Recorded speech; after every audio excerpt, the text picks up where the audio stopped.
Boa noite. Jornalistas angolanos poderão ver assegurados os seus direitos a partir do primeiro trimestre de 2018. Grupo parlamentar da UNITA visita Instituto de Luta contra a SIDA. Justiça argentina condena pela primeira vez responsáveis pelos voos da morte durante a última ditadura no país. Começa agora o Raiar Notícias.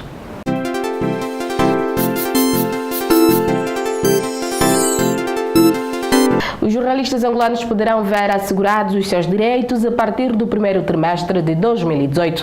A garantia é do secretário-geral do Sindicato de Jornalistas Angolanos, Teixeira Cândido.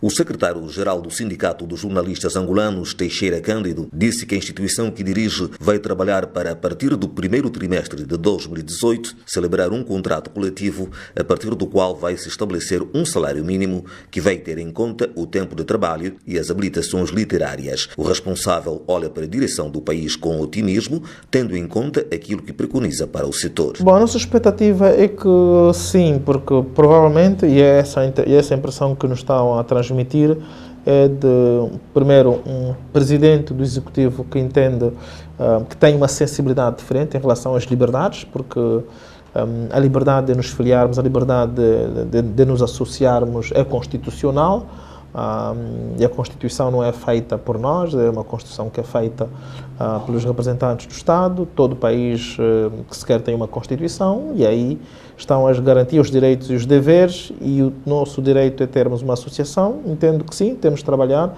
e as pessoas têm de compreender que nós, jornalistas, temos o direito de nos filiar nos mesmos termos em que tem a Ordem dos Médicos, a Ordem dos Advogados e todas as outras associações, só que, infelizmente, o Sindicato dos Jornalistas Angolanos tem enfrentando, há 25 anos que enfrenta essas dificuldades de relacionamento com o Estado. E não é por acaso, esse relacionamento é um pouco por causa da natureza do nosso trabalho, não é? Como saberá, a atividade jornalística é um pouquinho a atividade política, porque temos influência, efetivamente, na eleição, ou na possível distribuição, ou na possível, como não diria, na possível não eleição dos políticos. Como sabem, nós somos um principal espaço público, não é? Pelo menos desde o século XX, que a mídia tornou-se um principal espaço público, e a tendência é que quem efetivamente tem a maior notoriedade tem possibilidade de ser reeleito ou de se eleger. Então, talvez por conta disso é que a nossa profissão nunca foi bem entendida, a nossa associação também nunca foi bem entendida, mas tomara que de agora em diante possa haver uma outra sensibilidade, porque temos os mesmos direitos que a Ordem dos Advogados, a Ordem dos Médicos e das outras associações profissionais têm. Teixeira Cândido opõe-se, entretanto, à nomeação dos titulares dos órgãos públicos de comunicação social pelo Presidente da República para o bem da imparcialidade na informação e sugere uma via que considera mais adequada. Bom, nós temos hoje um estudo comparado, temos duas realidades muito próximas, uma linguisticamente falando, outra geograficamente. Estamos a falar de Portugal. Por exemplo, em Portugal, quem nomeia o presidente, ou quem nomeia o Conselho de Administração da RTP, que é um canal de televisão e rádio pública portuguesa, não é o governo, tampouco é o Parlamento, é um Conselho Geral Independente. O Conselho Geral Independente é constituído por várias entidades. Tem representante do governo, mas também tem representante, por exemplo, dos sindicatos, tem representantes, por exemplo, de profissionais das universidades ou das universidades, tem representante, inclusive, de encarregados, de pais, não é, encarregados, tem, por exemplo, como chamamos, ombudsman, como é que se diz em português? Provedores de leitores, provedores de ouvintes, provedores de telespectadores também fazem parte desse Conselho Geral Independente. É um conjunto de profissionais, não é, que nomeia o Conselho Geral Independente. E qual é, na realidade, o critério? O critério é o concurso curricular. Okay? O critério é o concurso curricular. Por sua vez, esse Conselho de Administração da RTP África nomeia o diretor de conteúdos. E essa nomeação não é individual, não é apenas o Conselho de Administração que nomeia. Ele vai nomear em colaboração com a entidade reguladora da comunicação. Isso significa que o diretor de conteúdos, aquele que tem, na realidade, de gerir os conteúdos editoriais, está blindado. Está blindado por quê? Porque o Conselho de Administração não pode exonerar a seu belo prazer. Tem de fundamentar e tem de ter a anuência, tem de ter a opinião vinculativa, por exemplo, da entidade reguladora da comunicação social. É esse modelo que nós achamos que podemos começar a olhar para esse modelo, mas também temos outro modelo, que é aqui na África do Sul, a Southern African Broadcast, a SABC, por exemplo, que é um canal público, quem nomeia é o Parlamento ouvindo o Presidente da República. Portanto, há aqui duas entidades a nomearem o gestor dos órgãos e eles, por sua vez, têm a responsabilidade, com base num critério curricular, de nomear o diretor que vai gerir ou a pessoa que vai gerir o conteúdo. Nós achamos que há aqui dois modelos que nós podemos trazer para a nossa realidade. Porquê? Porque nos termos em que nós temos, o modelo atual não oferece garantia. E por que não oferece garantia? Atualmente, toda a gente está a saudar efetivamente a abertura que os órgãos públicos estão a apresentar. Estamos a falar de um presidente, de um ministro da comunicação que tem sensibilidade diferente para com o setor da comunicação social, para com a liberdade de imprensa. Dentro de 10 anos, por exemplo, se tivermos um presidente diferente, se tivermos um ministro da comunicação social diferente, pode perceber de maneira diferente. E o que é que acontece? O que acontece é que podemos ter uma realidade que nós fomos tendo desde há 42 anos para cá. Portanto, então entendemos que mais do que depender da sensibilidade de quem venha a governar, de quem venha a ser presidente, de quem venha a ser ministro, é preferível que nós coloquemos isso em termos legais, blindemos os gestores dos órgãos de comunicação social em termos legais. Significa o quê? Temos de olhar para um modelo que nós apresentamos nesses dois modelos, qual deles se adequa a nós. E aí, a partir daí, então, tentarmos entender se optamos por Portugal ou optamos pela África do Sul. É um debate, como digo, que o sindicato vai lançar, porque entendemos que é aqui onde está o cerne da questão. Por ocasião das celebrações do Dia Mundial de Luta contra a SIDA, o Grupo Parlamentar da UNITA realizou uma visita de auscultação ao Instituto Nacional de Luta contra a SIDA e ao Hospital Esperança, vocacionadas para o tratamento de pessoas vivendo com HIV-SIDA. Nesta visita, os deputados Rubem Sicato e Nelite Kwikwi foram recebidos por membros da direção do Instituto e tiveram acesso às estruturas internas que compõem o funcionamento do Instituto Nacional de Luta contra a SIDA, desde a sala de triagem, controle de prevalência e o laboratório molecular. Os representantes do povo ouviram da direção do Instituto as dificuldades que aquele organismo tem enfrentado, pois trabalha com centros médicos e hospitais provinciais para ter o controle do número de prevalência no país. No final da visita de auscultação, a direção do Instituto respondeu a algumas questões apresentadas pelos jovens da Jura que acompanhavam os deputados. O deputado Rubem Sicato, coordenador da visita, fez o balanço do encontro na qualidade de membro da Comissão da Saúde da Assembleia Nacional. Nós viemos em representação do Grupo Parlamentar da UNITA, mais concretamente além de mim, o meu colega Nelite Kwikwi. Outros deputados foram visitar o Hospital Esperança e tudo isso porque hoje é o 1º de dezembro, Dia Mundial do SIDA. Já a diretora do Instituto Nacional de Luta contra a SIDA, Lúcia Fortunato, falou das dificuldades que aquele órgão tem atravessado, das medidas de combate e prevenção que o Instituto e os seus parceiros sociais efetuam para erradicar o vírus da SIDA em Angola. Bem, segundo os nossos registros, frutos de visitas de supervisão nas 18 províncias, a média de abandono é de cerca de 33%. Visto que as províncias do Cunene, Uís e Lunda Norte continuam com maior número de prevalência por fazerem fronteira com outros países. Passa por dificuldades em recursos humanos, em qualidade e quantidade, dificuldades financeiras, também vamos assumir, porque a crise afinal é mundial, mas temos tido oportunidades e temos o apoio do Fundo Global. Nós estamos agora a utilizar o financiamento da nota conceptual de junho de 2018, que termina em junho de 2016, termina em julho de 2018, e neste preciso momento também já submetemos um novo pedido de financiamento para julho de 2018 a junho de 2021 e que foi aprovado. Justiça Argentina condena pela primeira vez responsáveis pelos voos da morte durante a última ditadura no país. Esta matéria você vai poder acompanhar depois do intervalo. Não saia daí, voltamos já. Em todo o mundo, dia 1 de dezembro é o dia de luta contra a SIDA. Este ano, o tema escolhido é Direito à Saúde. Todas as pessoas, independentemente da idade, do género, de onde vivam ou de quem amem, têm direito à saúde. O Dia Mundial da Luta contra a SIDA visa despertar a população sobre a solidariedade para com as pessoas que vivem com VIH e SIDA.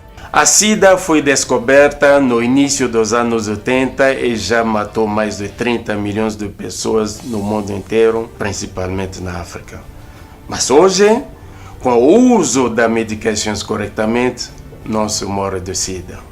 Para poder tratar e viver bem, é preciso primeiro testar para o VIH, deixar o preconceito e a discriminação para trás. Juntos somos mais fortes que a SIDA.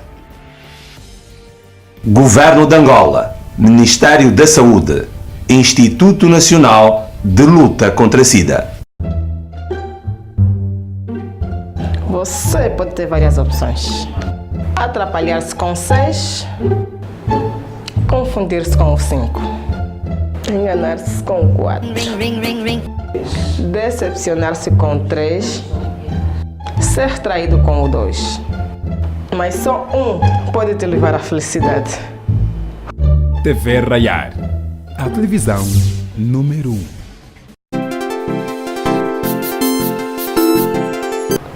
Luciano Manuel, de 50 anos, foi vítima de um assalto no ano passado, protagonizado por um grupo de jovens, uma ação de qual o seu cunhado, um agente da Polícia Nacional, é acusado de ser o mandante do crime. Esta matéria abre a síntese nacional. Como ilustram as imagens. Como consequência do disparo, embora pior não tenha acontecido, acabou por perder um rim. No dia 1 de fevereiro de 2015, eu passava por baixo daquela ponte Via Expressa, onde começa a Via Expressa Cacoaco. Deveriam ser 14h30. De repente apareceu uma viatura equipada com sirene em cima, com escritas a dizer SOS, e interrompeu-me a via. E de repente aparece outra viatura lá do esquerdo, impedindo também a marcha. Então eu desço da viatura, quando fui interrogar o que se passava, os camaradas que vinham da viatura do lado esquerdo, desceu um jovem, aparente ter aí os seus 15 ou 16 anos. Esse jovem pediu uma chave da carrinha, mas eu agi contra o moço. De repente apareceu outro jovem, o outro senhor por trás de mim levantou meu braço e deu-me o tiro da qual alvejou-me, penetrando no meu corpo até o rim, do lado, quebrando o fígado, o rim do lado direito, ficando sem ela. Os documentos em mãos mostram a confirmação da queixa e da declaração que o senhor Luciano já fez por 2 vezes ao comando da Polícia Nacional. Esta denúncia foi a sobrinha da qual viveu mesmo com ele. O próprio camarada que eu vim denunciar aqui, que é da Polícia Nacional. Chama-se Mendala da Costa, esse é o nome da família. Mas no serviço encontrei outro nome que é o Costa da Silva, mais conhecido por Barri. Então este camarada Costa da Silva foi o dono da pistola, que atingiram-me com ele, usou alguns mecânicos que foram trabalhadores de uma oficina da empresa onde eu trabalhei, e usa esse rapaz que me pede a chave é o filho do senhor Paulino, que é o primo dele, vive no bairro hoje ainda. Muitas mortes foram registradas em Angola durante o período de 2 anos em que o Fundo Global deixou de conceder apoio ao país devido a desvio de fundos, cujos presumíveis autores já estão em julgamento no Tribunal Provincial de Luanda. Estes desvios criaram dificuldades à execução do programa de luta contra a malária. A revelação foi feita pelo antigo coordenador do Programa Nacional de Controle de Malária, Filomeno Fortes, quando falava como declarante no processo de desvio de dinheiro destinado ao combate à malária em Angola.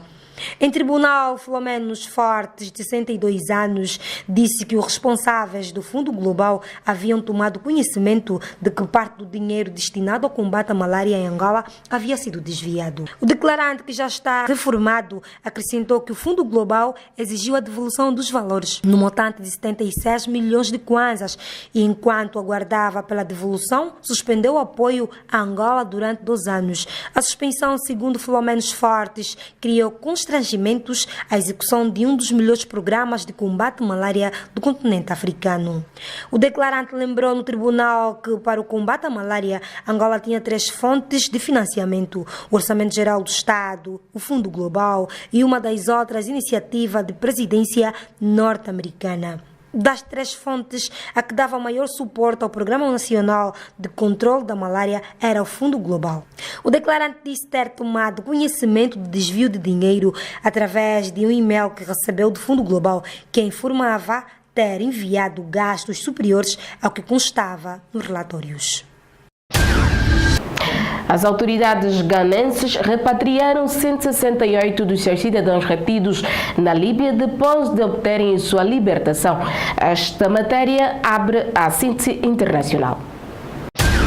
Os repatriados, que são imigrantes clandestinos, chegaram ao aeroporto internacional de Ankara na quarta-feira à noite e fizeram terríveis revelações de tratamentos violentos que receberam. Komladon, um dos repatriados, declarou ter viajado na campanha de 17 amigos, mas que só 4 deles conseguiram regressar e que 7 dos seus amigos foram mortos e pelo menos 3 dos imigrantes ganenses foram vendidos em leilão como escravos na Líbia. Os repatriados foram recebidos por autoridades governamentais e ONG que lhes ofereceram alimentos, água e outra assistência. Erdogan foi acusado na quinta-feira última num tribunal de Nova York pelo comerciante de ouro Reza Zarrab de ajudar o Irão a fugir às sanções dos Estados Unidos. Estas acusações provocaram várias reações na Turquia.